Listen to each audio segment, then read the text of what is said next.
je me suis rendu compte que les entrepreneurs, c'est un peu des saumons qui remontent le courant, quoi. Et c'est dur. Et puis tu peux te faire bouffer par un ours à chaque détour du courant.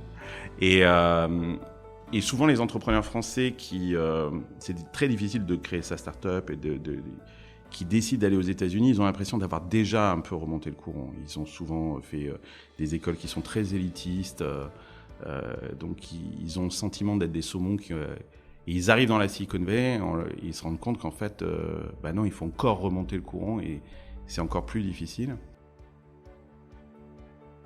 L'erreur que souvent les gens font, c'est de dire j'arrive aux États-Unis, moi je ne veux pas entendre parler des Français et je veux m'intégrer aux Américains. D'abord, c'est quoi les Américains ? C'est très compliqué à définir.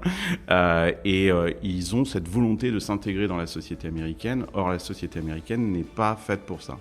Donc il faut au contraire trouver sa propre communauté, faire grandir sa communauté. Et c'est parce que ta communauté est forte qu'elle va tout d'un coup se mettre à échanger, à faire du commerce avec les autres communautés adjacentes. Et donc ton rôle, c'est d'aller comprendre qui était ta communauté. Je pense que la différence culturelle entre l'Europe et la Silicon Valley est telle que l'adaptation au modèle de la Silicon Valley a ses règles, parce que c'est un écosystème qui a énormément de règles, très rigides en fait. Et si tu n'adoptes pas ces règles-là de la Silicon Valley, si tu n'es pas dans le moule de la Silicon Valley, ça ne marche pas. Et ça met du temps. Moi, personnellement, j'ai mis 5 à 6 ans à comprendre que je ne savais pas et que je ne comprenais pas la Silicon Valley. Parce que la communauté est clé, parce que l'entraide nous possède, on a décidé de mettre en lumière tous ces visionnaires. Bienvenue dans le podcast Build a City for Good de Daphne. Bonjour à tous, nous sommes ravis de vous retrouver pour un nouvel épisode de Daphne qui met en lumière les membres de notre communauté, de notre réseau. Aujourd'hui, je suis accompagnée de Pell. Salut Pell. Salut Sophie. Et nous recevons une personne qui nous vient tout droit de SF.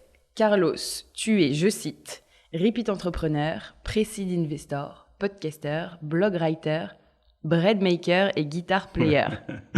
Ça, c'est ta bio LinkedIn. Ouais. Et hello Carlos. Est-ce que maintenant, je peux te laisser la parole pour que tu te présentes un peu plus en détail ? Oui, je suis avant tout entrepreneur. Le reste après, c'est pour choquer le bourgeois. Mais non, je suis avant tout entrepreneur. J'ai commencé ma carrière il y a un petit bout de temps. J'ai créé ma première start-up en 97, qui était une agence digitale qui s'appelait Imakina, qui est rentrée en bourse en 2006. J'ai quitté après l'introduction en bourse pour créer le premier éditeur de logiciels en SaaS en France. Je sais, ça fait vraiment très vieux con, quoi, en fait, ça, mais c'est vrai, quoi. Ça s'appelait Blue Kiwi Software, avec qui j'avais de l'argent, avec Sophie Nova, qui faisait à l'époque de la tech, quoi. Franck Delorme. Exactement. Moi, c'était avec Olivier Protard, qui était un partenaire absolument incroyable, qui a complètement changé de vie. Qu'est-ce qu'il est devenu ? Il est devenu juge à Bordeaux. Wow. Il a changé de carrière complètement. Et c'était un mec absolument incroyable. Il avait fait Voilà, il avait fait Parrot, des super deals. C'était un très très bon investisseur. Je ne sais pas s'il nous écoute, mais s'il nous écoute, on le salue. Et c'est avec cette boîte, Blue Kiwi Software, que je suis parti dans la Silicon Valley en 2010. Là, mes investisseurs français, qui étaient Sophie Nova et Dassault Systèmes, ont eu un petit peu peur des États-Unis et surtout du prix que ça coûtait. Et on a décidé de revendre la boîte en 2012 à Atos. Et moi, je n'ai pas voulu rentrer à ce moment-là, j'ai décidé de rester. Ça m'a coûté quand même un peu de pognon. C'était le seul Français qui a réussi à vendre une boîte à un Français. À C'est Thierry fort, Breton. Exactement. Et c'était à l'époque où il avait tout ce projet zéro email, etc. Blue Kiwi Software, ça faisait de la social collaboration. C'était une sorte de Slack avant Slack, en fait, en 2006. Et il avait besoin de software pour alimenter sa vision. Après, donc, je suis resté parce que ça faisait que 2 ans que j'étais dans la Silicon Valley et j'ai fait ce que je sais faire, c'est-à-dire j'ai remonté une start-up, cette fois avec des Américains, des investisseurs américains, dans le domaine du mobile gaming.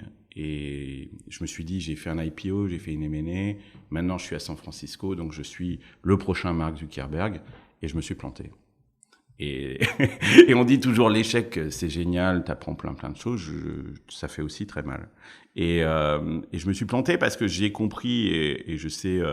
Tu l'as fait à l'envers en plus. J'ai fait Généralement, complètement à l'envers. on commence par se tromper et après on réussit. Et un jour, un journaliste m'a dit en fait, t'es parti dans la Silicon Valley pour te planter parce que c'est mieux de se planter dans la Silicon Valley qu'en France.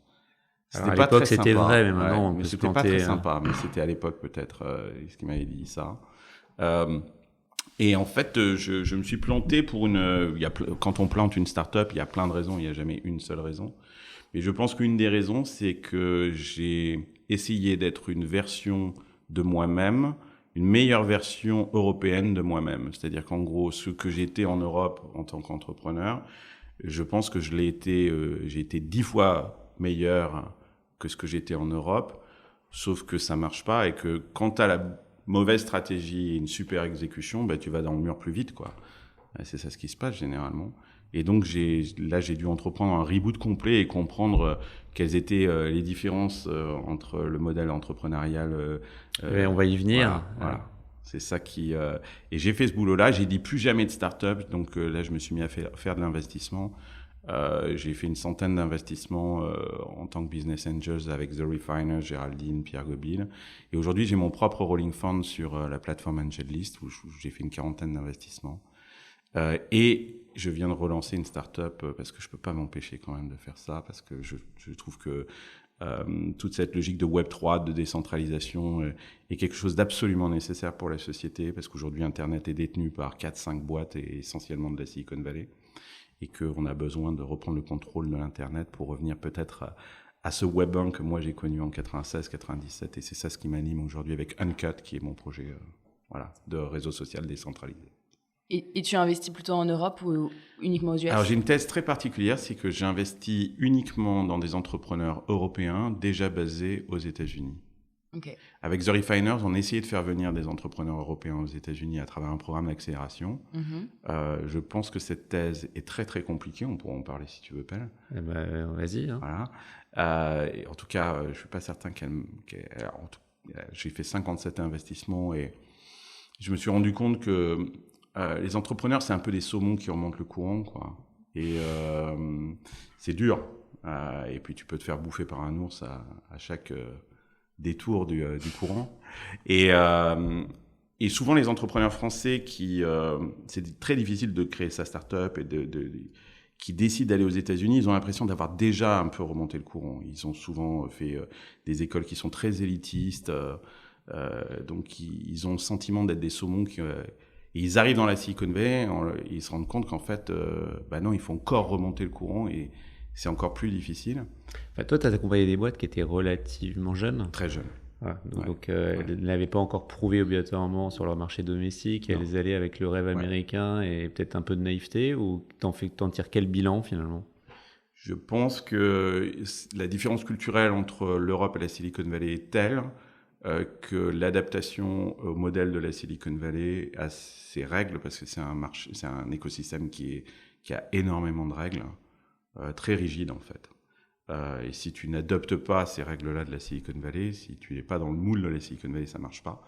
Et ça met du temps. Moi, personnellement, j'ai mis 5 à 6 ans à comprendre que je ne savais pas et que je ne comprenais pas la Silicon Valley. Mais est-ce que tout ne s'articule pas autour du capital humain ? Parce que finalement, on investit dans des boîtes dont l'enjeu principal repose sur les talents. Est-ce que quand tu débarques à San Francisco, que tu es un jeune entrepreneur, tu es en capacité d'attirer ces meilleurs profils ? Parce que pour être honnête, un ricain qui est bon, il a quand même intérêt à aller dans une boîte qui a la même culture et qui va dérouler suivant les règles domestiques. Ouais. Quel est son intérêt à aller dans une boîte jeune ? Aucune. Et est-ce que toi, quand tu as monté ta boîte, tu as réussi à attirer ces talents-là, ou ça faisait partie d'une des raisons de l'échec que tu décrivais ? Je pense que tu as absolument raison. C'est-à-dire que les États-Unis, c'est un pays qui est très nationaliste. Et ça ne fait rêver personne aux États-Unis d'aller bosser pour une start-up européenne ou française.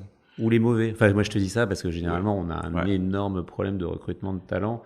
Et comme souvent, l'enjeu, il est autour des sales. On a des chasseurs de primes qui prennent des énormes salaires mais qui finalement ne délivrent pas, quoi. Alors, tu as absolument raison et j'ai une solution pour ça, après plusieurs années là-dessus dont je peux vous parler. Donc effectivement, moi-même j'ai fait ces erreurs. Quelles sont les erreurs ?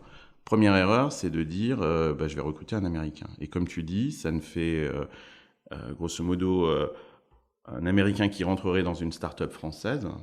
Il rentre le soir à la maison, il dit à son partenaire j'ai trouvé une super start-up, j'ai bossé, c'est une start-up française. Et son partenaire va lui dire you're such a loser that you didn't find a startup in the US, that you have to work for a European startup. Donc il y a vraiment c'est un peu brutal ce que je dis, mais il y a vraiment ça. Et les Français, pour eux, pour les gens dans la Silicon Valley, on fait des sacs à main, du rouge à lèvres, c'est ça. Mais c'est la vision actuelle ou tu parles au passé ? Mais non, mais quand même, je caricature, c'est un peu mon genre, mais il y a quand même un peu de ça. C'est-à-dire qu'on n'est pas attendu sur ce sujet-là. Les Américains, ils mettent les gens un peu dans des cases. Alors, il y a bien évidemment des contre-exemples, mais très très peu, hein, et la France est un tout petit pays, hein, vu de là-bas, hein, très honnêtement. D'ailleurs, ils ne parlent jamais de la France, ils parlent de l'Europe. Hein, ils sont beaucoup plus européens que nous. Hein, ils nous voient plus comme un continent européen que comme un pays, la France. Donc, quand tu vas effectivement essayer de recruter un Américain, il y a de grandes chances que tu recrutes un second tier ou un third tier. Et qui t'impressionne parce qu'ils parlent anglais, et puis et puis aussi parce qu'ils sont très très bons à se vendre, ils savent se pitcher, ils ont été éduqués comme ça, donc généralement effectivement tu vas pas recruter le first tier parce que le first tier il va bosser pour des boîtes américaines qui ont mis en place aussi un modèle qui va l'incentiver avec du stock option, ils savent attirer ces stars. Donc ça, c'est la première erreur que généralement tu fais. La deuxième erreur que tu fais, c'est d'envoyer ton meilleur lieutenant français aux États-Unis qui arrive un petit peu comme un conquistador et qui va se faire piquer par les moustiques et qui a de grandes chances de revenir avec une gastro au bout de quelques mois parce que et le alors, climat... Quelle est ta recommandation sur Alors ma recommandation, c'est... Pour pas avoir de gastro en rentrant. Ma recommandation, c'est des belles images qui nous viennent là, c'est super. Voilà, très malade quoi. Et ma recommandation, c'est d'essayer de trouver ce que j'appelle des hybrides, des métis, c'est-à-dire qu'il y a de plus en plus une génération de gens qui ont bossé dans la tech, qui sont dans la Silicon Valley depuis plus de 5 ans, et qui sont des Européens, qui savent ce que toi tu ne sais pas, et avec qui tu vas pouvoir communiquer, qui sont sur le même modèle culturel, mais qui connaissent aussi parfaitement le modèle culturel de la Silicon Valley. Et il y en a beaucoup. Il faut aller chercher, qui sont pas forcément français. Toute personne européenne a le même modèle culturel que nous. On a quand même une... Beaucoup sont rentrés, non ? Est-ce que tu confirmes ? Parce que finalement, quand on allait dans la vallée il y a quelques années et maintenant, tu as toute une communauté qui s'est rapatriée, d'abord à Londres d'ailleurs, et puis qui est revenue en France. T'es un peu le dernier ou vous êtes encore des... Parce que finalement, vous vivez entre vous, ça reste quand même très communautaire. Très communautaire. Ouais. Donc, est-ce que tu as encore des amis ou tu es obligé d'élargir à d'autres D'abord, il y a plein de jeunes qui arrivent, de nouvelles générations qui arrivent régulièrement. San Francisco et la Silicon Valley en général, c'est quand même c'est une terre d'accueil. C'est-à-dire que le système est organisé pour faire venir du monde. Maintenant, c'est aussi une terre qui est absolument brutale, c'est-à-dire que tu viens, mais tu viens pas en touriste. Si t'as pas un projet et si ça ne marche pas, tu n'as pas la possibilité de rester. Alors, il y a beaucoup de gens qui sont rentrés soit parce que leur projet n'a pas fonctionné, ou soit parce que leur projet a énormément fonctionné et que fiscalement, il est quelquefois intéressant de rentrer en Europe, surtout ces dernières années. Parce que ce n'est pas un paradis fiscal, hein, la Silicon Valley. Hein. L'imposition y est très élevée. Et donc voilà. Donc il y a du passage. Moi, ça fait maintenant 13 ans que je suis là-bas. Je dois être à ma 4e vague. C'est-à-dire que je vois passer des gens et des gens repartir. Quelle est la vague actuelle ? Alors ça, c'est intéressant. Plus jeune, tu dis ? Plus jeune.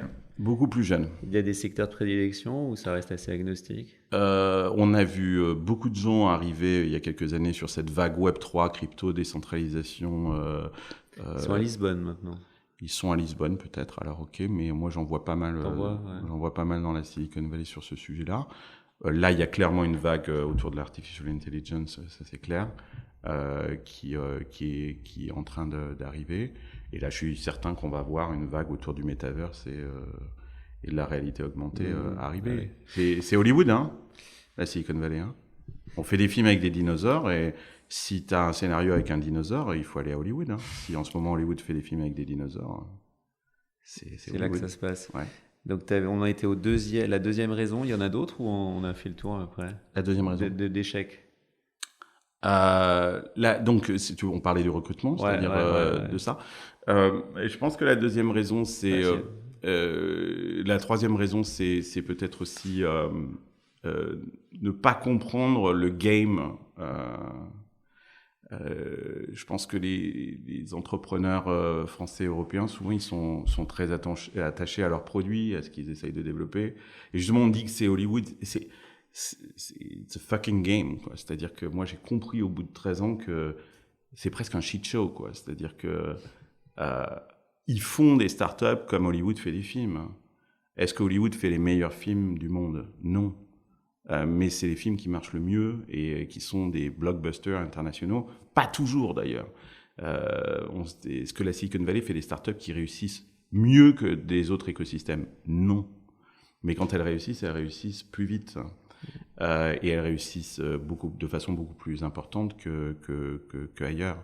Tu vois, c'est important de rappeler que notre modèle repose sur des échecs. Parce que finalement, pendant les 5-6 dernières années, comme il y avait une abondance de moyens financiers, les startups ont réussi à se refinancer. Là, on rentre dans une période qui va être plus délicate. Ouais. Et il faut juste qu'on comprenne tous que c'est normal. Ça fait partie du modèle à un moment donné que des sociétés disparaissent. Et il faut l'accepter et ne pas pour autant remettre en cause les fondamentaux de l'écosystème qui sont super bons. C'est-à-dire que la tech, elle a vocation à se développer. Si on parle à la limite, je te laisse parler parce que si c'est moi qui parle, c'est mais on est dans la dynamique schumpeterienne où ça fait partie du jeu, qu'il y en ait qui disparaissent et d'autres qui se développent et qui prennent la place après d'incumbent. C'est un autre sujet, mais c'est le modèle. Et le modèle de perf, il est bâti là-dessus aussi, quoi. Absolument. C'est-à-dire que, et ça, la Silicon Valley a très bien compris, c'est un numbers game. C'est pour ça d'ailleurs que l'écosystème est organisé pour qu'un maximum de gens y viennent. Et qu'on sait très bien que 95% des startups vont mourir. Et que si toi, en tant qu'investisseur, tu arrives à améliorer ce ratio, ne serait-ce que tu as 80% de pertes plutôt que 95% du marché, c'est déjà énorme, quoi. C'est-à-dire que, donc voilà. Et donc, et c'est ça qui est très intéressant d'ailleurs dans la Silicon Valley. Je sais que les choses sont en train de changer aussi en Europe et ici en France. Je pense que le gros talent de la Silicon Valley, c'est d'être en capacité à recycler les morts. C'est ça leur vrai talent. C'est-à-dire qu'il y a une capacité de recyclage permanent des talents. Ça marche pas, c'est pas grave, quelqu'un va te tendre la main et tu vas rejoindre notre équipe, etc. Si on en venait justement aux différences culturelles qui subsistent, parce que comme nous, on est lucide, mais on a quand même un peu d'orgueil, donc on a le sentiment que les écarts entre l'écosystème américain de manière générale et européen se réduisent. Oui. Mais tu es là pour nous démontrer le contraire ou pour confirmer. Quel est ton sentiment? Parce que finalement, s'il y a un marché qui est normalement en avance sur d'autres industries, c'est celui de la tech. Ouais. Donc c'est celui où ces écarts doivent se réduire le plus rapidement possible. Tu confirmes ou pas? Si on prend notre propre exemple et ce qu'on observe dans les startups, tu rentrais encore dans une boîte il y a 5 ans, c'est vrai que tu avais 99% de Français et donc l'internationalisation des entreprises était compliquée. Nous, on a recruté un Brésilien, une Anglaise, un Américain. Et si on l'a pu le faire et avec des talents first year, c'est parce que y a plein d'étrangers qui sont sur le marché et ce foisonnement, on le retrouve dans les startups, dans les grands groupes, chez des gens comme nous. Donc ça participe de cette réduction des écarts culturels en termes d'ambition, d'internationalisation, etc. T'es d'accord ou pas? Et t'as le droit de ne pas être d'accord. Finalement, c'est toi qui as la vision des deux mondes. Non, mais donc, quelles sont les différences qui subsistent de ton point de vue, s'il y en a?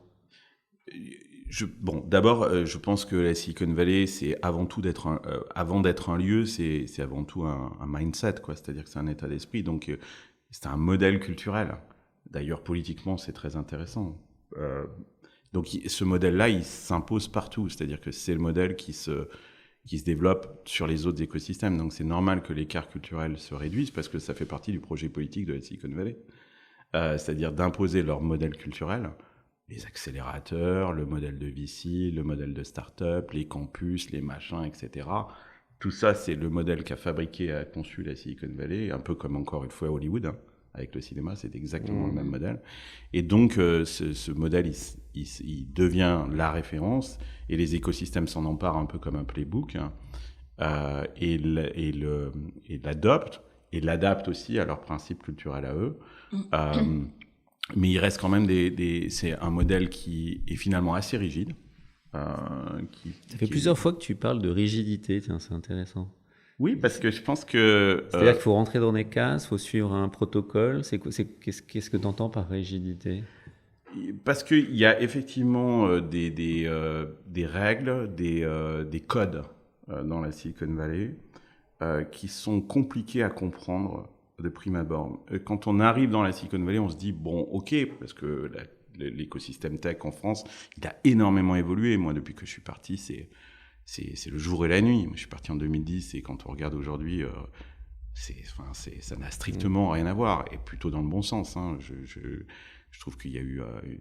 c'est génial hein, ce qui s'est passé. Mais quand on arrive dans la Silicon Valley, on se dit, bah, finalement, ça ressemble un petit peu à ce que j'ai l'habitude de voir chez moi. Et la différence culturelle, elle est complètement invisible. Quand tu vas au Japon, tu arrives à l'aéroport, tu comprends tout de suite que tu n'es pas chez toi, la musique n'est pas la même, les gens ne sont pas habillés pareil, on ne mange pas la même chose. Donc, dès le deuxième jour, tu es en train de t'adapter. Et dans la Silicon Valley, tu ne vois pas tout de suite cette différence-là, qui est compliquée à comprendre. Et tu peux mettre des années avant de la comprendre et de comprendre les codes qui régissent en fait la Silicon Valley, avec aussi une forme... il y a des courants dans la Silicon Valley, il y a un modèle politique qui est le modèle entrepreneurial d'entreprise, c'est la structure de pensée politique de la Silicon Valley, et tout est régi finalement par cet écosystème et par ce modèle politique qui est très entrepreneurial.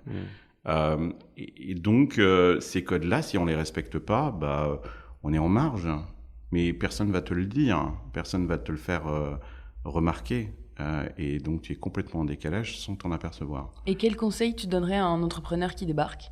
Alors par exemple, quand on débarque là-bas, nous, Français, on a un modèle c'est le modèle d'intégration, c'est-à-dire que quand des étrangers... Toi et Sophie, c'est le Limoujo. En plus, en plus nous, on est Limoujo avec Sophie. Oh là là. C'est-à-dire on a... Moi, je suis grenoblois, donc c'est pour ça que je me permets cette remarque totalement déplacée. Elle veut pas qu'on dise qu'elle est de Limoges. Mais, je suis pas née là-bas. Elle n'est pas née là-bas, elle se revendique comme ça, c'est-à-dire qu'elle n'est pas née avec un chromosome de gauche. Mais moi, je suis né là-bas. Et... non, tu m'as fait perdre le fil de ce que je voulais dire. Les conseils... Ah oui, en France, on a un modèle d'intégration. C'est-à-dire que quand on est étranger et qu'on arrive en France, le modèle qu'on a, c'est un modèle d'intégration. La République, elle est une et indivisible. Et si on adopte les codes et les valeurs de la République, alors à ce moment-là, on est un enfant de la République, mais il faut se conformer aux valeurs de la République. Et donc, on demande aux gens qui viennent de l'étranger de s'intégrer à la société française, etc., etc. Et souvent, les Français qui arrivent aux États-Unis ont ce modèle culturel en tête. Ce modèle, il ne marche pas du tout aux États-Unis. Il n'y a pas de modèle d'intégration. Ce sont des communautés qui vivent les unes à côté des autres. D'ailleurs, quand un noir se marie avec une blanche, Spike Lee en fait un film de 2h30 et on trouve ça absolument incroyable. En fait, c'est spectaculaire pour les Américains. Donc les communautés sont des communautés très marquées les unes, pas simplement d'ailleurs des communautés raciales ou religieuses. Communauté, c'est à peu près n'importe quoi aux États-Unis. Donc, l'erreur que souvent les gens font, c'est de dire j'arrive aux États-Unis, moi je ne veux pas entendre parler des Français et je veux m'intégrer aux Américains. D'abord, c'est quoi les Américains ? C'est très compliqué à définir. Ils ont cette volonté de s'intégrer dans la société américaine. Or, la société américaine n'est pas faite pour ça. Donc il faut au contraire trouver sa propre communauté, faire grandir sa communauté. Et c'est parce que ta communauté est forte qu'elle va tout d'un coup se mettre à échanger, à faire du commerce avec les autres communautés adjacentes. Et donc ton rôle, c'est d'aller comprendre qui était ta communauté. Je vous donne un exemple. Tu le connais peut-être, Vincent Diallo. Ouais, bien sûr. Je sais pas si on peut le dire, mais on est proche. Ouais. D'accord, ok. Enfin, on a un nouveau fonds et on a des. Super. On échange pas mal de deal flow. Ouais. Et c'est un mec super. Et donc, il est black. Ok, il arrive dans la Silicon Valley. Il m'expliquait, d'ailleurs, je l'avais eu dans un de mes podcasts où il expliquait qu'il s'était finalement, il s'est rendu compte qu'il était noir en arrivant un petit peu dans la Silicon Valley parce qu'on lui avait fait énormément remarquer ça. Et lui, il voulait s'intégrer dans la communauté des VC. Et on lui avait dit, mais très gentiment, on lui avait dit, mais tu sais, il y a une communauté de black VC dans la Silicon Valley. Tu devrais y aller. Et il disait, mais moi, je me résume pas à ça. Et il a essayé de résister un petit peu à ça. Et au final, il est rentré dans cette communauté de Black VC. Et cette communauté, elle grandit, elle a de plus en plus d'influence. Et c'est par cette appartenance à ça. Ça, pour les Français, c'est très, très compliqué à comprendre, à assumer aussi. Et encore une fois, c'est pas de dire il faut que j'aille rejoindre ma communauté de Français à San Francisco. Et d'ailleurs, cette communauté, elle ne grenouille pas forcément autour de la French Tech et du consulat français. C'est pas forcément là que vous allez trouver votre communauté. Mais donc il y a ce modèle communautaire qui est très très important. Ben ça peut prendre des années à comprendre ça. Parce que tu es dans ton modèle d'intégration et que tu cherches à te faire des copains américains. Moi, ça fait 13 ans que je suis aux États-Unis. Je ne travaille qu'avec des Américains. Parce que j'aime travailler avec des Américains, mais dans mon cercle social et intime, il n'y a pas d'Américains. Il n'y a que des Européens ou des gens du monde entier, mais pas d'Américains. J'ai pas d'amis. Super important ce que tu dis. Finalement, tu viens de me faire prendre conscience et de formaliser et de verbaliser un truc qui est évident. Tu vois, quand tu fais des études aux États-Unis, finalement, c'est la même chose. Les Ricains sont ensemble. Ouais. Et puis les Latins sont ensemble. Ouais. Donc, tu peux avoir des amis vénézuéliens,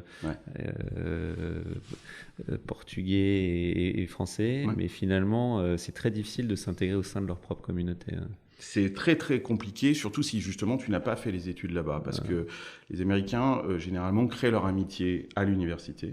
Est-ce qu'ils ont des amis, les Américains ? C'est une bonne question. Pas beaucoup. Et ils sont des amis essentiellement d'ailleurs lors de leurs études, qui gardent...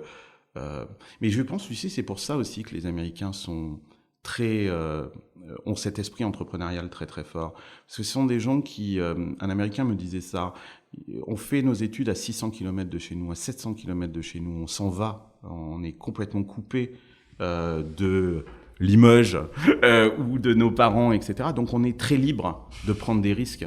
Parce qu'on n'a pas le jugement social de nos proches ou de notre quartier, de nos collègues, etc. On va à Berkeley. Je viens du fin fond du Minnesota. Je suis à Berkeley. J'arrive dans un écosystème. Je connais personne, donc je peux prendre des risques. Je vais pas être jugé par personne, et je suis loin de chez moi. Et donc, je pense qu'ils se débarrassent énormément de tout un tas voilà, ça aussi, c'est une énorme différence. On a face à nous des gens qui sont eux-mêmes déracinés. On les croit américains, mais en fait, ils viennent du fin fond du Midwest et ils sont aussi étrangers que nous dans la Silicon Valley. Et la Californie, c'est quand même un État très particulier, même pour les Américains. Avec un état d'esprit. C'est pour ça qu'il y a peut-être moins de reproduction des élites de ce fait-là. Tu confirmes ou pas ? Parce que nous, on est quand même encore dans un système où la reproduction reste la norme. Ouais. Non, c'est intéressant. Et je voulais juste rebondir sur une chose qui n'a rien à voir. Est-ce qu'il y a un renouvellement au niveau des VC ? Tu vois, il y a eu toute la vague au moment où Andreessen s'est lancé. Parce que finalement, Andreessen, c'est un fonds qui est assez récent. Qui a réussi à s'imposer avec une rapidité déconcertante.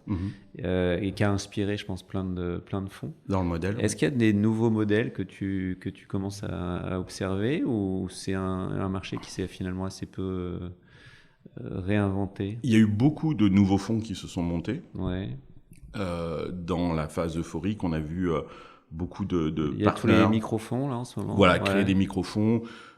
Moi-même, j'ai créé un rolling fund sur AngelList qui a complètement softwareisé qu'en fait la création d'un fonds. C'est juste hallucinant. On n'a pas ce truc-là pour des raisons réglementaires en France, mais c'est hallucinant. C'est-à-dire d'être fonds as a service, quoi. C'est-à-dire que tu peux te mettre à opérer avec un fonds à la sec et sans avoir à gérer du middle office, du back office ou quoi que ce soit, juste en faisant du deal flow et ça, c'est assez hallucinant. Et donc, il y a beaucoup de micro-fonds avec des thèses très, très verticales qui se sont créés, qui d'ailleurs performent plutôt mieux que les gros fonds. Quand on regarde les résultats des gros fonds aujourd'hui, Sequoia aujourd'hui, c'est pas la joie, quoi. En fait, les 5 derniers fonds n'arrivent pas à faire des returns. De quel fonds tu parles? De Sequoia. Sequoia. Ouais. Non, c'est pas une performance absolument incroyable. Je pense que les fonds, il y a eu des méga fonds qui ont énormément grandi, et puis des micro-fonds qui se sont créés, qui eux fonctionnent plutôt bien, avec une nouvelle génération de VC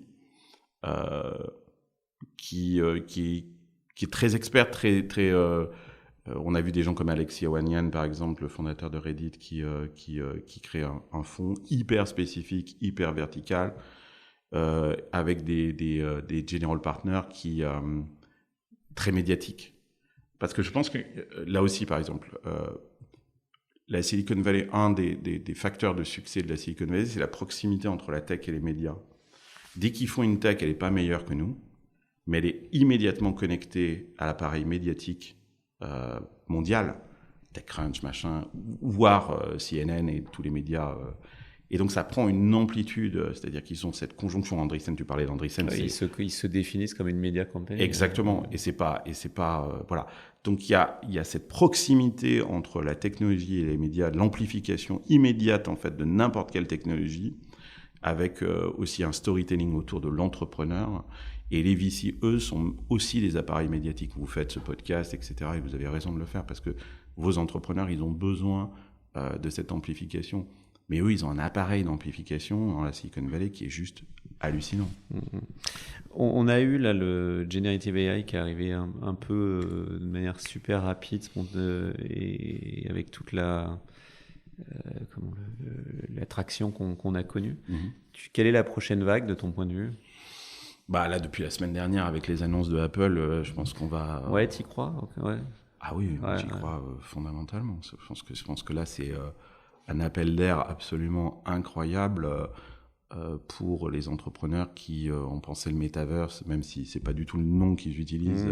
Et on connaît Apple dans sa capacité à utiliser son propre vocabulaire et à réinventer une catégorie qui existe déjà et la faire sienne et la commoditiser. Et je pense que les applications, ce qu'ils nous ont montré, c'est essentiellement des usages sur leurs apps, mais je pense que les développeurs vont se mettre à développer des choses incroyables sur cet appareil. Ils vont faire le même coup qu'avec l'iPhone. L'iPhone, c'est l'écosystème de développeurs. C'est aussi ce qu'on a dans la Silicon Valley, c'est-à-dire qu'on a un écosystème de développeurs. Les bons investisseurs dans la Silicon Valley, leur benchmark, ce qu'ils regardent, c'est GitHub. Ils regardent où les développeurs sont en train de committer du code. Ils ont le nez dans GitHub à longueur de journée pour follow the developers. Tu suis... voilà, donc les développeurs ont commité énormément de code sur la blockchain, la crypto, etc. De plus en plus sur les AI. Et ils vont regarder de très près, est-ce que ces mêmes développeurs, parce que le bassin il est quand même assez limité, même s'il est très gros dans la Silicon Valley, où est-ce que se déplace le code? Et l'argent suit le code. Et l'argent suit les développeurs. Je pense qu'on va voir des développeurs s'intéresser à ce sujet-là, parce qu'il y a une capacité de porter cette technologie sur le marché à travers Apple qui est colossale, qui est déjà démontrée, on l'a vu avec l'iPhone. Et sujet un peu moins joyeux, mais tu disais en off que tu avais vécu déjà 4 crises. Et tu peux nous dire quelques mots sur l'actuelle? Ouais. Moi, j'ai vécu des crises d'abord ici en Europe. Et c'est ma première crise que je vis en direct de la Silicon Valley. C'est très, très intéressant parce que... 2014, c'était pas brillant non plus. C'était pas brillant, mais... Les vintage 2013, 2014, ou 15, 14, je pense, sont catastrophiques. Mais elle est sans commune mesure avec ce qu'on est en train de vivre aujourd'hui. Tu peux nous la décrire aux US? De la crise d'aujourd'hui? Ouais, parce que je pense qu'elle est assez différente de ce qu'on observe pour l'instant. Alors, en France, en tout cas, ce qu'on dit.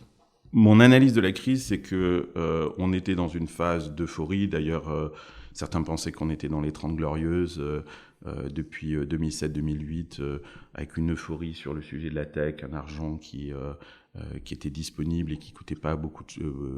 L'argent était gratuit et donc on était dans cette phase euphorique. Puis est arrivé le Covid. Et finalement, il a eu un effet d'aubaine pour la technologie, parce qu'on a eu besoin d'énormément de technologie, et les entreprises ont vu leur valorisation se multiplier, et les VC ont dit à leur LP, regardez, c'est formidable, finalement, la crise, elle nous nourrit, et le monde est en train de changer. Et puis, on est revenu à la vie normale, et on s'est rendu compte que, non, les gens, ils ont repris une activité un petit peu normale, et que la tech... dont on avait véritablement besoin pendant la pandémie, les gens l'ont un petit peu délaissé. Et là, tout d'un coup, il y a eu des phénomènes aussi financiers qui ont fait que les valorisations se sont cassées la gueule, la bourse aussi s'est cassée la gueule, et là, c'est devenu beaucoup plus problématique parce que les VC ont dû dire à leur LP, alors que ça faisait 2-3 ans qu'ils leur disaient « Regardez, c'est formidable, to the moon », et c'est vrai aussi dans la crypto, là, non, finalement, là, c'est plus vraiment le cas, etc., etc. Je pense aussi que... Et là, la tech aussi s'est mise à licencier beaucoup de monde. Il faut comprendre une chose, c'est que les boîtes de la Silicon Valley, elles ont de la data. Et donc, je pense qu'elles ont fait énormément de prospectives, elles savent ce qui va arriver en termes d'économie. Et donc, c'est pas qu'elles avaient besoin de licencier, mais c'est qu'elles ont compris par la data et par l'analyse de la data le monde dans lequel on est en train d'aller. Et que, à la différence d'autres industries qui n'ont pas forcément cette data, elles ont anticipé une crise, et elles l'ont peut-être d'ailleurs alimentée et fabriquée. Et puis, il y a eu Elon Musk qui a racheté Twitter et qui a viré pratiquement la moitié de l'effectif, et tout le monde a dit « Twitter va mourir », et en fait, non, Twitter n'est pas mort. Et donc ça, tout le monde s'est dit « Mais peut-être qu'on a du gras chez nous », et on a peut-être trop engraissé le mammouth, et que nous aussi, on va faire comme Musk, qui a une vraie capacité d'entraînement. Et on va aussi licencier, parce qu'il y a cette crise qui arrive, on a la data qui le montre. Et puis regarde, Musk a démontré qu'on pouvait réduire de moitié les effectifs sans que non plus il se passe quelque chose d'incroyable. On est dans cette phase-là, avec des VC qui ont du mal à convaincre leur LP. Moi, j'entends dire aussi pas mal de VC, donc à partir de mai 2022, on a eu ça, 350 000 licenciements dans la tech en espace de 1 an. C'est beaucoup de monde, hein. Alors, on est revenu à des niveaux pré-Covid en termes d'effectifs, parce qu'on avait beaucoup recruté pendant la période du Covid, parce que les boîtes avaient surperformé à la fois en termes de croissance, mais aussi en termes de valorisation. On est revenu à une phase de pré-Covid. Et on a aujourd'hui des VC qui, depuis mai 2022, ont dû changer de narratif avec leur LP, compte tenu de cette crise-là qui a lieu. Et moi, j'entends pas mal de VC dire... Ils ne sont pas arrivés à reconvaincre leur LP, parce que aussi le monde il a changé depuis, et qu'il y a une frilosité, et qui sont en train de dire ok, on va rendre l'argent aux VC, alors qu'ils avaient levé des gros fonds. Rendre au LP. Rendre de l'argent aux LP. Ce qu'on a connu, c'était les LP dans les années 2007-2008, qui recollectent, qui demandaient à ce que ça décollecte. Redonner l'argent aux LP pour repartir sur une nouvelle thèse avec les mêmes LP et recréer un autre fonds. Ça, c'est pas un truc, ce stop, change, start. C'est pas un truc qu'on fait en 6 mois. Donc, ça a commencé en mai 2022. Il y a eu ce stop en mai 2022. Ça a pris 1 an, je pense. On est aujourd'hui là. Il y a un changement en ce moment de thèse sur des sujets et de thèses aussi sur des stages de start-up. Il y a des fonds qui repartent en amont du courant pour recréer un portefeuille from scratch et recommencer ensuite derrière. Ça va prendre 3 ans. Donc, mai 2022. Je pense que jusqu'à mai 2025, en fait, on ne va pas voir un retour pleine bourre comme on avait l'habitude d'avoir. Et est-ce qu'il y a un mouvement autour de la climate tech, comme on l'observe? Pas du tout. Ah, donc je sais que ça, c'est un vrai sujet ici en Europe. Donc là, c'est une des différences dont on peut parler. Je pense que c'est pas... en tout cas, moi, je ne sens pas qu'il y a un sujet dans la Silicon Valley. Je ne vois pas une excitation particulière. Sur ce sujet-là dans la Silicon Valley. C'est intéressant parce que tu vois aujourd'hui tous les fonds. Je suis pas en train de dire que c'est pas un sujet. Je pense que c'est un sujet super important. Mais je pense que c'est très européen. Mais ce qui veut dire qu'on a un rôle à jouer. Une vraie carte à jouer. Et on peut prendre de l'avance sur plein de sujets. Donc c'est ce qu'on a fait avec Back Market en créant une catégorie. Mais ça veut dire qu'on a l'ADN européen fait qu'on peut capitaliser dessus pour construire des champions. Pour une autre raison aussi, c'est que c'est un marché qui est très dépendant de la régulation et des États et des politiques. Et que la Silicon Valley a horreur de tout ce que je viens de dire. Et donc l'Europe, on n'est peut-être pas les meilleurs pour innover, mais en tout cas, on est les meilleurs pour réguler. Bien réguler. Et je pense que les entrepreneurs, il y a une proximité qui peut se créer entre l'Europe et le monde de l'entrepreneuriat. On sait, les politiques ont appris à dialoguer avec les entrepreneurs, et les entrepreneurs, j'ai l'impression, en France, aiment bien discuter avec le politique, parce qu'on a cette sensibilité politique, on a un sens politique en Europe, que dans la Silicon Valley, ils n'ont pas du tout. Plus ils sont loin de Washington, et plus ils sont contents. Et les flux vers la Floride et le Texas, c'est avéré ou c'est juste un mythe qu'on cultive en Europe? Complètement anecdotique. Ah ouais? Parce que... Pour moi, ça existe, bien évidemment. Il y a des nouveaux écosystèmes, mais c'est sans commune mesure. C'est de la rigolade.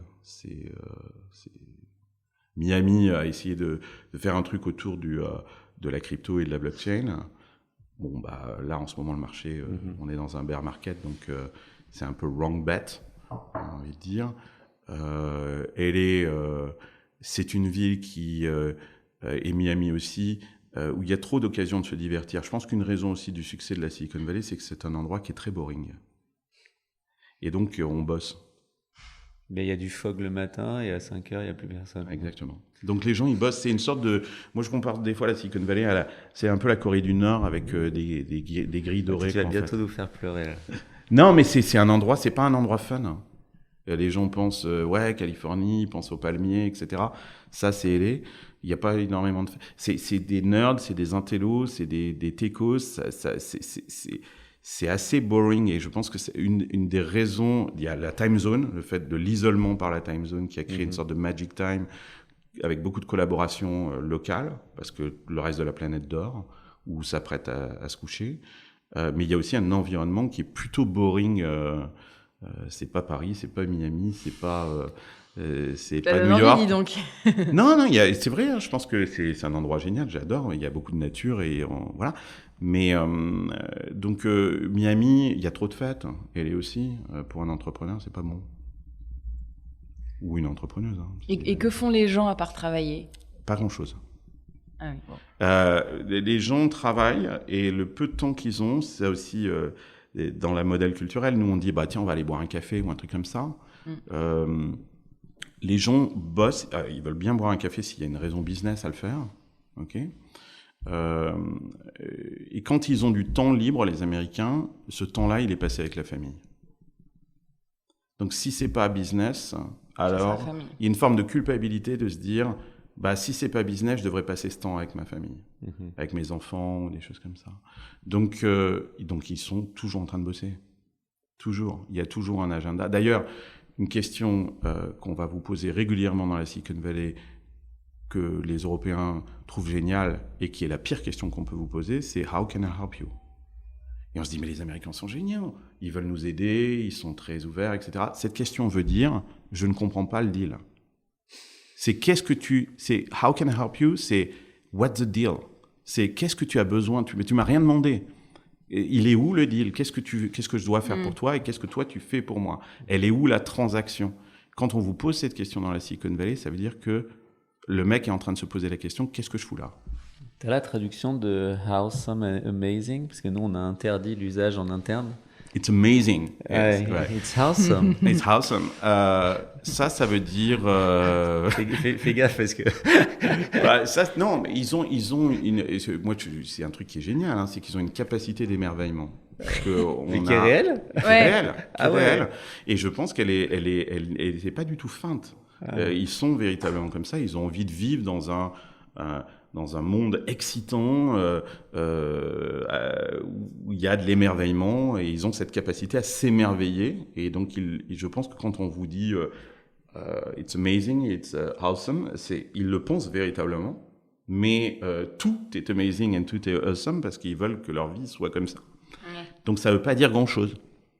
Donc, effectivement, il y a une sorte d'interprétation de ça aux États-Unis où on pense que enfin on n'est pas simplement une merde sur une pelle en bois. Et souvent ça change pour des entrepreneurs qui viennent d'autres écosystèmes, qui ont des fois le sentiment de ne pas être compris. ça a beaucoup changé en France. Je ne parle pas de la France, mais il y a d'autres écosystèmes qui sont pas aussi favorables aux entrepreneurs. La France a énormément progressé là-dessus, et tant mieux. Et donc, ils arrivent dans la Silicon Valley. Enfin, on les écoute. Ils ont accès, ils ont des meetings. On leur dit que c'est amazing, que c'est exciting. Ça ne veut pas dire qu'ils vont réussir. Il y a aussi je pense que les Américains ont un tel souci de la liberté que de ne pas te dire ça serait entraver ta liberté de faire. Et donc, c'est une forme d'encouragement à te dire, c'est cool ce que tu fais, c'est génial, vas-y, fonce, c'est ta liberté. Il faut vraiment que tu ailles au bout de tes rêves. Donc, on ne peut pas te dire le contraire, ça serait aller contre ta liberté, et ça, c'est fondamental. On a beaucoup parlé de la Silicon Valley, mais est-ce que tu peux nous parler un peu de la Silicon Carnet? C'est mon podcast que je fais depuis 4 ans, qui est parti comme une blague et qui cartonne. Je suis toujours impressionné parce que je me suis rendu compte qu'il y avait beaucoup de gens qui essayaient de parler de la Silicon Valley sans être dans la Silicon Valley. Et puis les Américains parlent très bien de la Silicon Valley, mais ils en parlent en anglais. Et moi, j'ai essayé je suis dans la Silicon Valley, de parler de ce que je vois dans la Silicon Valley en français.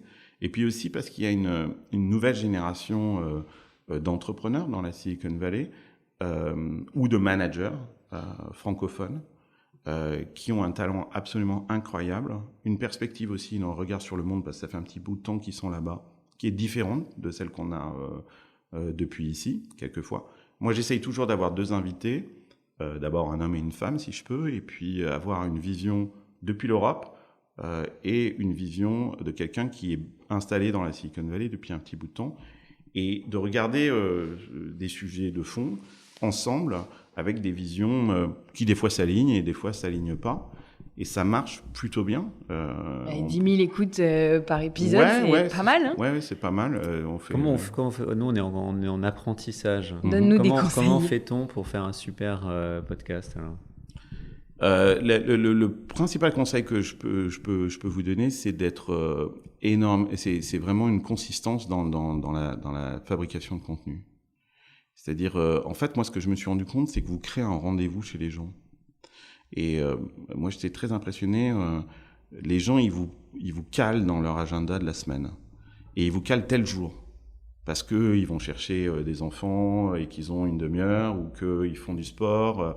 Moi, il y a des auditeurs qui me disent « Please, fais pas plus d'1 heure » parce que moi, c'est pendant mon séance de sport et je fais 1 heure de sport et quand tu dépasses, ça me fout en l'air mon agenda.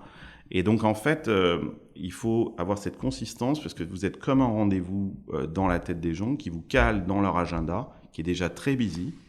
Et donc, si vous ne publiez pas régulièrement et qu'ils n'ont pas leur épisode cette semaine-là, ils vont aller voir ailleurs. C'est pour ça, je pense que Mathieu Stéphanie fait des épisodes de 3 heures aussi, parce que... et puis, les gens écoutent 7 heures de podcast en moyenne par semaine, ce qui est colossal. En tout cas, aux États-Unis, c'est le chiffre. Hein. Donc, en fait, vous avez 7 heures de disponibilité, et donc il faut occuper ces 7 heures-là. Si vous ne les occupez pas, quelqu'un d'autre va les occuper. Moi, je me tiens à publier toutes les semaines, à date fixe et à horaire fixe, mon épisode, qui fait toujours à peu près la même durée. Vraiment le rendez-vous, quoi. Voilà, un rendez-vous, etc., etc. Et que doivent retenir les auditeurs là, sur ce podcast? Si tu as un message en particulier, moi je retiens plein de choses. Tu vois que GitHub, finalement, c'est un peu l'outil de prospective, que les enjeux climat, même s'ils sont compris et intégrés aux US, c'est pas encore une stratégie financière à part entière, comme ça, ou une condition même pour finalement réussir à lever des fonds comme ça peut l'être en Europe. Est-ce qu'il y a d'autres messages, et après toutes les différences culturelles qu'on a mentionnées? T'as d'autres messages à passer ou pas? Oui, ou d'autres trucs qui te surprennent, tu vois? Non, on parlait de la crise et que c'est la première que je vivais de l'intérieur du réacteur. La violence, et la brutalité de la crise depuis l'intérieur du réacteur est assez impressionnante. Je pense que ce que les gens, des messages que j'aimerais que les gens retiennent, c'est qu'on est, en tout cas dans la Silicon Valley, dans un énorme reset, comme on a l'habitude d'en voir rarement. Et donc là, il y a un véritable reset, un changement de paradigme aussi sur les technologies. Il se passe quelque chose de fondamental sous la Terre. C'est peut-être un big one, parce qu'on est un pays aussi de tremblements de terre.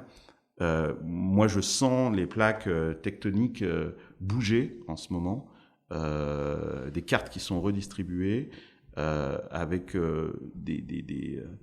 des modèles qui sont un peu remis en cause, et je pense que on en est au tout début en fait de ce changement-là.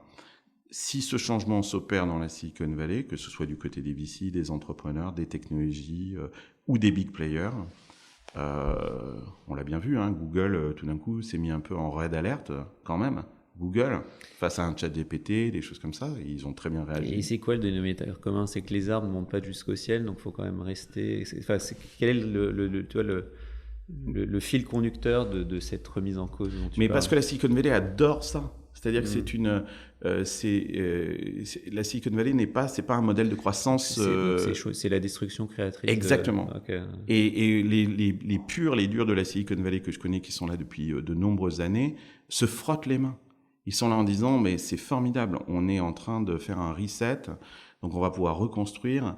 Il y a cette destruction créative et on est en plein dans cette destruction créative.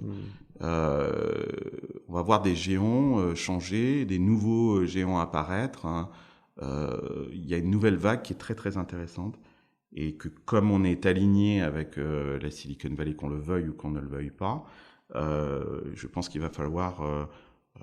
on va voir aussi ce tsunami aussi toucher chez nous. Ce que je trouve très intéressant en Europe, tu parlais de la climate tech et tout ça, c'est qu'on est enfin en train de créer aussi des modèles, des sujets un peu en opposition par rapport à ça. Après, pour tempérer ce que tu dis, quand on regarde la capitalisation du Nasdaq, alors les choses évoluent, je ne sais plus à quels sont les derniers chiffres, mais sur 16 trillions de capi global, tu as 8 trillions qui reposent sur les GAFAM. Donc, il y a aussi le poids de Seattle qui n'est pas totalement neutre. Hein. Et avec Microsoft Microsoft qui revient en force. Absolue. Ouais. L'heure tourne. On va peut-être se quitter là, sauf si tu as encore des petites choses à nous dire. Non, j'arrive à Paris, je suis là pour Vivatech, donc je vais rencontrer plein d'entrepreneurs. J'ai déjà commencé hier, là juste à côté de chez vous. Et on n'a pas parlé de prospective, mais si vous voulez écouter Carlos sur des sujets de prospective, n'hésitez pas à écouter le podcast que tu as fait avec Sébastien Coinon, qui était très très bien. Sur la fin du travail. Ouais. Et ça, c'est un truc qui va être très intéressant. Ouais, et donc on parlait de politique au début de la discussion. Mais tout n'est que politique. Tu crois au revenu universel ou pas? Moi, j'y crois de plus en plus. Moi, je pense que c'est une condition sine qua non. On en parlait tout à l'heure avec Il n'y a pas de risque d'oisiveté parce que, tu sais, on est quand même en France, on n'est pas aux US. Moi, je crois pas. Je pense que si vous regardez par exemple la nouvelle génération, la Gen Z, c'est une génération d'une créativité absolument incroyable, qui est une génération absolument géniale. Qui, dès qu'on leur donne des outils et du temps, ils sont d'une créativité phénoménale. Donc ils auront du temps pour créer, mais pas créer pour... des choses. Okay. C'est super, créer des entreprises, créer du contenu, créer de l'art, créer des relations. Ils sont très très forts, bien plus forts que nous. Donc il faut leur donner le temps, la capacité, les moyens de créer. Ils ont des outils qu'on n'avait pas aujourd'hui, qu'on n'avait pas à notre époque, hein, et ils savent les utiliser. Et l'être humain, c'est pas une limace qui se confond et qui dans son sofa, c'est pas vrai. On a parlé de limace, de mammouth, de saumon. Et un peu de gastro. D'ours aussi. D'ours. Et on va créer une nouvelle rubrique, ça va être la rubrique épicurienne. Le bestiaire. Quelles sont les deux adresses à aller, où il faut aller à Limoges? À Limoges, SF, tu donnes un resto à Limoges, un resto à SF et un bon sourcing de comment il s'appelle le fromage local là, de Saint-Nectaire à Limoges. Alors à Limoges, il faut aller chez Alphonse, à côté des Halles, qui a un petit resto. Sophie confirme. C'est validé, bien sûr. Proche de la tête, qui est un endroit où j'aime bien aller, où là on mange du chou farci, à la bonne franquette. À la bonne franquette, et il y a un exercice que j'adore à Limoges qu'on appelle la repasse. C'est-à-dire qu'on finit et quand arrive le dessert et qu'on vous apporte la carte des desserts, les Limougeaux disent repasse et on repart au début, on repart à l'entrée, on prend pas de dessert. Second round. Ouais, second round. Et donc ouais, c'est brutal. À San Francisco, un endroit où j'aime bien aller à San Francisco, il y a près de downtown, il y a un restaurant italien qui s'appelle Cotonia, vers Battery, qui pas très loin de Union Square. Tu sais, ça existe toujours le Battery, là, le club. Ah, le club, exact. C'est qu'on a monté la même chose à Paris, qui s'appelle We Are. Ah non, je savais. On t'en parlera hors antenne. Ok. Il y a d'autres lieux maintenant qui se sont créés. Il y a notamment à Embarcadero une communauté d'entrepreneurs dans un lieu absolument magique qui s'appelle Shack 15, SCHACK 15. Shack 15. Près de Pier 15. Ouais, exactement, près de Pier 15. Donc là, allez-y. Et puis, pour trouver du bon Saint-Nectaire ou du bon fromage en Limousin, il faut aller en Haute-Corrèze. Il faut pas rester à Limoges, il faut aller il faut aller se perdre sur le plateau de Millevaches. Ah, yes. Voilà, revenir aux sources. Beaucoup trop de balades là-bas. Mon père tous les week-ends. Allez, plateau de Millevaches. Voilà, c'est aux champignons et chercher du fromage. Merci beaucoup Carlos, c'était super intéressant. Merci pour ton temps. Merci Carlos. Merci. Et on espère que les auditeurs ont aimé, on en est à peu près sûr. À bientôt. Cool. Bye bye. Bye. Salut.